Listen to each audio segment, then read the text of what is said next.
Como que surgiu? Tá, de novo. Legal. Doutora, legal. Vai aparecer Sim, depois. é que tem um bichinho bem pequenininho. Não falo mais, né? Por isso. Não, quase não. Quase nada. Casal é casal, né? E por que dependência? Pois é. Voltando a falar da relação com Deus que eu tinha falado antes lá, acho que na primeira pergunta, dependência é uma palavra que ninguém quer pronunciar, ou ninguém pronuncia ela com tranquilidade. Geralmente as pessoas buscam na sua caminhada a independência. O entendimento que a gente tem de relação com Deus é de dependência. E como eu sei que isso mexe com as pessoas, eu quis ser provocativo. Eu quis ser questionador. Porque o que a gente busca na relação com o mundo, né, pais e filhos, né, até às vezes maridos com esposas, quer buscar a independência, alguns momentos em relação ao outro, é sempre a independência, né?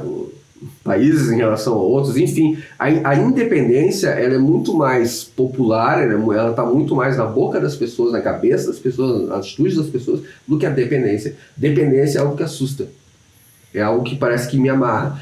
Mas no caso de Deus é o contrário. Só que, claro, entender dependência de Deus é outra caminhada. Não estou dizendo que a gente entende com maestria, nós somos os experts em independência de Deus. Mas a gente entendeu na nossa vida que depender de Deus é a melhor forma de se relacionar com Ele. E por incrível que pareça, Dani, eu não sei, né, o quanto você entra nesses assuntos, mas por incrível que pareça, quanto mais dependente nós nos tornamos de Deus, mais independentes nós somos. Mas aí, essa independência tem a ver com tudo aquilo que de alguma forma nos aprisiona. Vou te dar um exemplo, né? Qualquer tipo de vício. Quanto mais dependente você é de Deus, menos dependente você é, ou mais independente você é de qualquer vício. E eu falo qualquer um mesmo. Quanto mais você se coloca como alguém que depende da graça, que depende do amor, que depende do perdão, que depende dessa vida que Cristo trouxe como proposta nova, menos dependente você fica em relação às coisas que te cercam e que às vezes você se apega a elas e dessa maneira você acaba ficando, né, à mercê daquilo que é circunstancial. Até esses dias a gente estava ouvindo uma palavra, né, uma ministração, e falava assim sobre a palavra se Deus quiser, né? E muitas vezes isso a gente fala como algo, né, do dia a dia, se Deus quiser eu vou, mas se a gente quando falar, pensar realmente, se Deus quiser isso vai acontecer, a gente começa realmente a criar essa dependência quando a gente pensa naquilo que a gente está falando, não algo que a gente diz apenas como, né, um jargão, né, se Deus quiser, mas ele começa a fazer e colocar diante de Deus, se for para acontecer, seja feita a tua vontade, né? Então, nesse sentido também. Então, a dependência é, se Deus quiser, vamos, se Deus quiser, vai ser assim, né? E aí cria-se essa dependência também nesse sentido. O entendimento disso é difícil, e talvez por isso que a gente esteja se alongando na resposta, porque na relação com Deus, o ser humano aprendeu a lidar de duas formas separadas. O momento em que eu estou falando com Deus, na missa, no culto, qualquer outra expressão com o divino, eu estou falando com Deus. Quando eu saio dali, aí é comigo o negócio. Então, com o Deus cristão, a coisa não funciona assim. Você é um todo, em todos os momentos.